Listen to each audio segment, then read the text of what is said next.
By the end of this video, you'll know which 2 brain traps are deciding where your money goes. There are 7 of them. They're documented, they're measurable, and they run in almost every brain on the planet, including the brains of rich people. The difference is that people who build wealth have switched theirs off. Most of them, without ever learning the trap, had a name. And I want to be straight with you about why this beats obsessing over income. You can out-earn a lot of problems. You can't out-earn a brain that's working against you because the traps scale with the paycheck. Give a trapped brain more money, and it doesn't build wealth. It builds a more expensive version of the same month. So here's the plan. 7 traps. For each one, how it works, how you catch it running in your own life this week, and the switch that turns it off. And stay for the 7th. Because the 7th is the reason the other 6 keep winning, and it changes what you should do about all of them. Let's start with the one that's picking your prices for you. Trap number 1, anchoring. In the 1970s, 2 psychologists, Daniel Kahneman and Amos Tversky, ran an experiment that should be illegal. It's so unsettling. They spun a wheel of fortune in front of people. The wheel was rigged to land on either 10 or 65. Then they asked a question that had nothing to do with the wheel. What percentage of United Nations countries are African? People who saw the wheel land on 10 guessed low. People who saw 65 guessed high, a random number from a carnival wheel that everyone knew was random, and it still dragged their answers toward it. That's anchoring. The first number in the room sets up camp in your head, and every judgment after that negotiates with it. Now walk into any store. There's a jacket. The tag says was $249, now $99. You feel that little pull? That's not you evaluating a jacket.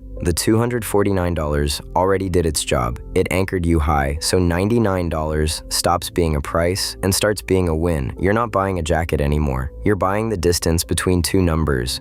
And one of those numbers was chosen by a marketing department specifically to create that distance. Retailers know some items sell better because of the crossed out price next to them. The anchor is the product. Here's how you catch it in yourself. Listen for one sentence in your own head. But it was reduced. The moment the discount is your reason for buying instead of the thing itself, the anchor is steering. And the switch is one question.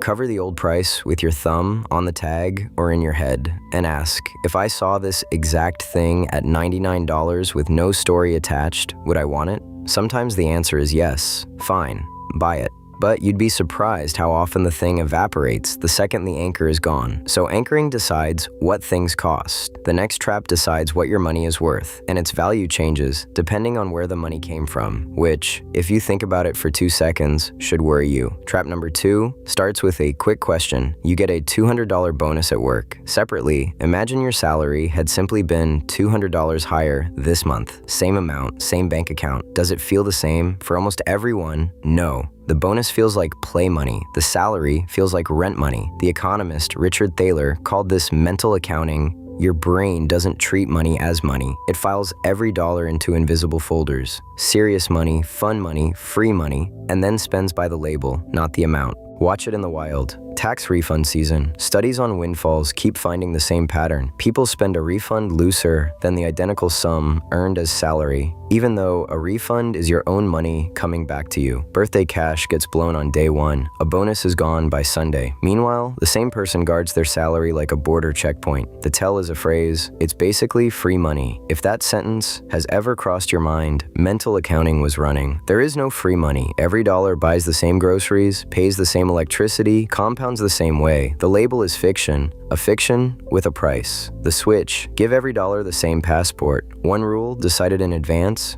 Any money that lands, salary or windfall, sends the same percentage to savings before it gets a label. The bonus doesn't get to be special. Special is how it disappears. But here's the twist that makes this trap interesting. You can also run it in reverse, because if labels change how money feels, then labels are a tool. An account called savings is an abstraction. Your brain will raid an abstraction. An account called never explain myself to a boss again is a person with a job. Same money, different label, and suddenly spending it feels like the theft. Rich brains don't delete mental accounting. They rewrite the labels so the trap guards the money instead of leaking it. So far, every trap fires at a checkout or a bank app. A single moment. The next one doesn't work in moments. It works in years, silently. And it's the reason your last raise feels like it never happened. Trap number 3. In 1978, the psychologist Philip Brickman studied people who had won the lottery, real winners, life-changing money. And when he measured their happiness, months after the win, they were about as happy as people who had never won at all. The mansion was now just the house. The car was just the car. That's hedonic adaptation. Whatever you upgrade to becomes the new normal, and the thrill you paid for quietly expires. But the cost doesn't. The subscription to your own lifestyle keeps billing. Now shrink that from lottery to paycheck. You get a raise, say $300 a month. You're not reckless. You don't buy anything crazy, but the groceries get a little nicer. The apartment hunt drifts one district over. The "sure, I'll come along" yeses get more frequent. 6 months later, the raise is fully absorbed and you cannot point at a single thing you got for it.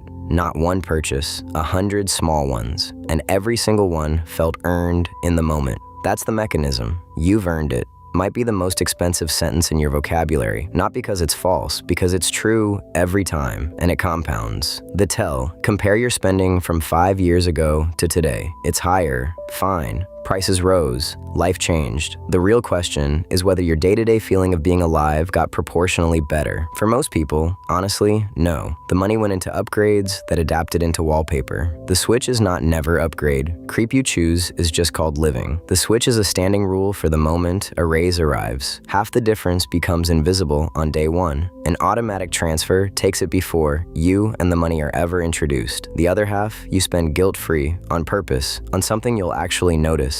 You still get the nicer life. You just stop paying 100% of every raise for it. But lifestyle creep has an accomplice, and this one doesn't live inside your head. It lives next door. Your brain isn't only comparing your life to last year, it's comparing sideways to every life around you. And there's a study about this that I think about every time a neighbor gets a new car. Trap number 4. In the Netherlands, there's a lottery where the winning ticket is a postcode. One street wins together. Everyone who bought a ticket on that street gets paid, which accidentally created a perfect experiment because researchers could study the people on that street who didn't win a cent. Here's what they found. In the months after the draw, the non-winners' households were measurably more likely to buy a new car. Their income didn't change. Their needs didn't change. The street changed, and their spending followed it. That's social proof. Your brain calibrates normal by looking around, not by looking at your bank account. What a phone costs, what a vacation looks like, what a wedding requires. You didn't compute any of those numbers. Your reference group set them, and your brain signed off. For your grandparents, the reference group was one street. You carry one in your pocket, a few thousand people, filtered down to their best day, their new car, their trip, their kitchen. Nobody posts their account balance. You're calibrating normal against a highlight reel that is, by design, above anyone's actual life. The tell: think of something you bought recently and check who you pictured while deciding. If the first image wasn't you using the thing, it was someone seeing you have the thing, social proof made that purchase. And the switch has 2 parts because you can't delete comparison. It's wiring, older than money. Part 1, curate the input. You get to choose whose normal calibrates yours, and unfollowing is free. Part 2, a flat 24-hour rule for anything you first saw on another person or a feed. Desire that comes from comparison is loud and short-lived. If it's still there tomorrow, it might be yours. Usually, it was theirs. That's 4 traps down, 3 to go. And if this is landing, this is a good moment to subscribe because this channel does 1 video a week on exactly this, what money does inside your head. Now, the next trap is the one this whole channel started with, and by lab measurement, it's the strongest one on the list. Trap number 5, loss aversion, Kahneman and Tversky again. This might be the most famous thing they measured. Offer people a coin flip, tails, you lose $100, heads, you win $110. Most people refuse, keep raising the prize, and most won't take the flip until the win hits roughly $200. Losses weigh about twice as much as gains. 100 lost hurts like 200 won feels good. That asymmetry is stitched into the species, and it does something perverse to your money because your brain files saving as a loss. The money leaves the account you look at every day and goes somewhere you don't. Spendable shrinks. And your loss aversion circuit reacts to that transfer the way it reacts to actual damage. I made an entire video about that feeling. It's where this channel started. But here's the pillar version in 1 line. The single most useful money habit you can build registers in your brain as an injury. Loss aversion doesn't just block saving, it locks you into things. You keep the thing you regret buying because selling it for less would make the loss real. You stay in arrangements that quietly bleed you because ending them means admitting the cost. Making it official, that's the part the brain can't stand, so the loss just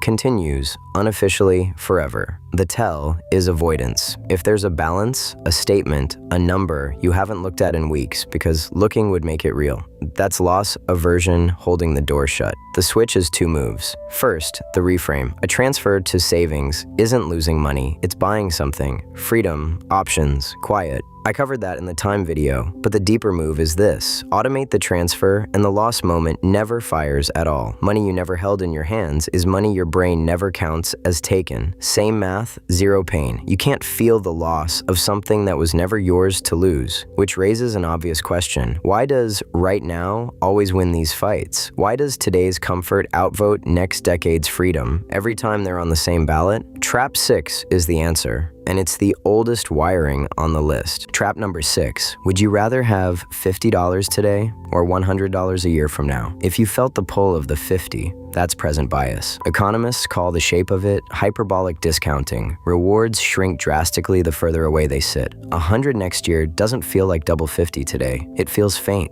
blurry, optional. Your brain runs ancient scarcity firmware. Take the food now, the future is a rumor, and it applies that firmware to your salary. I've shown on this channel what brain scanners find. For a lot of people, thinking about your own future self activates the same regions as thinking about a stranger. Your brain is literally discounting a person it doesn't feel related to. Full videos in the playlist, but here's what I actually want you to see. Modern money is engineered around this trap. One-click checkout exists to beat your reflection time. Buy now, pay later exists to move the cost into the blurry zone. And subscriptions. Subscriptions are present bias as a business model. It's only $9.99 a month is a sentence designed by someone who knows your brain won't do the multiplication. That's $120 a year per subscription. The companies did the multiplication. They're betting you won't. The tell, count the subscriptions you'd cancel today if canceling took 0 clicks and the screen showed the annual number. Every one of them is present bias, invoiced monthly. The switch, annualize everything. Before any recurring yes, multiply by 12 and say the yearly number out loud. $9.99 is nothing.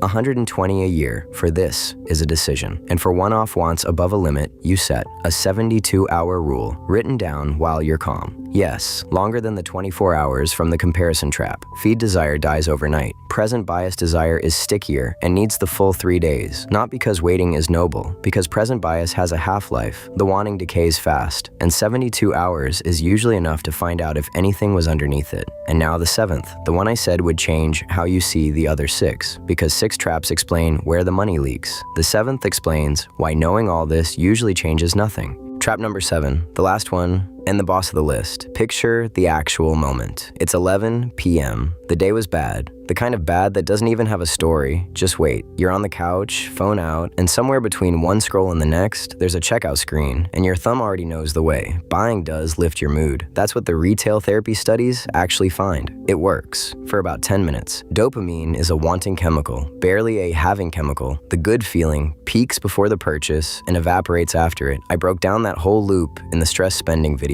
Then the package arrives, the mood is long gone, and a little guilt moves in where the wanting was, which feels bad, which is the exact feeling the loop treats with another purchase. Stress, spend, relief, guilt, repeat. It's not a metaphor to call it a loop. It has the architecture of one. And here's why emotional spending earns that title. Emotion isn't trap number 7 sitting politely next to the other 6. Emotion is the operating condition for all of them.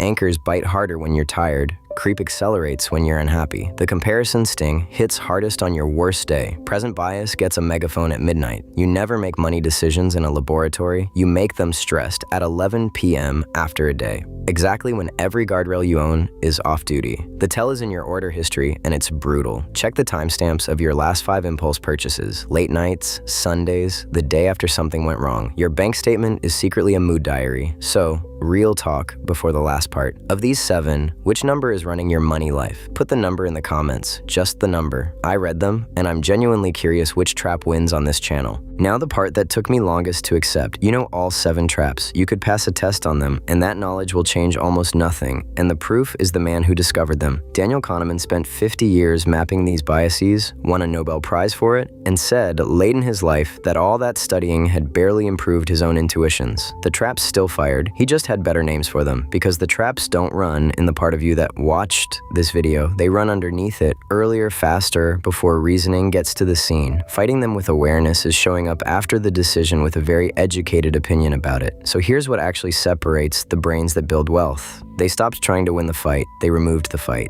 Look back at every switch in this video. Every single one is a setup, not an effort. The transfer that happens the second the paycheck lands. Present bias and loss aversion never even wake up. The decision happened once on a calm afternoon, long before the temptation showed up. The account with a name that means something. Mental accounting recruited. Working defense. The 72-hour rule and the times 12 rule. Written down while calm, so midnight you doesn't get a vote. One number checked weekly, so creep has to happen in daylight. None of this requires discipline on the day. That's the entire design principle. Willpower is for emergencies. Systems are for Tuesdays. Rich brains aren't stronger, they're better defended, and the defenses were installed on a calm afternoon, once. So that's the real answer to how rich people think about money. 7 traps running in everyone, a switch for each. And the meta move, install the switches once calmly instead of fighting the traps daily, tired. If you want to actually install this, not just know it, I built the tool for exactly that. It's called the Rich Brain Protocol. It's a workbook, and it starts with the thing I promised you at the beginning, a 21-statement diagnostic that pins down which 2 of the 7 traps are loudest in your head. Because you don't need 7 fixes, you need your 2. Then 1 chapter per trap, the research, the tells, and a worksheet that turns the switch into your actual setup. Your accounts, your rules, your numbers, and then a 30-day plan that installs the whole thing at about 15 minutes a day. Week 1, you just watch your money. Week 2, you automate. Week 3, you run the in-the-moment rules. Week 4, you write the standing policies and take the diagnostic again to measure the difference. There's even a page for the day you slip because the plan assumes you're a human being. It's $9. It comes with a 30-day guarantee. If it does nothing for you, reply to the receipt and you get the 9 back. No questions. Links in the description. First line, and if you're not ready for that, the free version of the map, the 7 traps on 1 page, is at Wiznomics.com, also below. Every trap in this video has a full episode on this channel going 3 times deeper. The playlist is on your screen right now. Loss aversion is where I'd start. See you in there.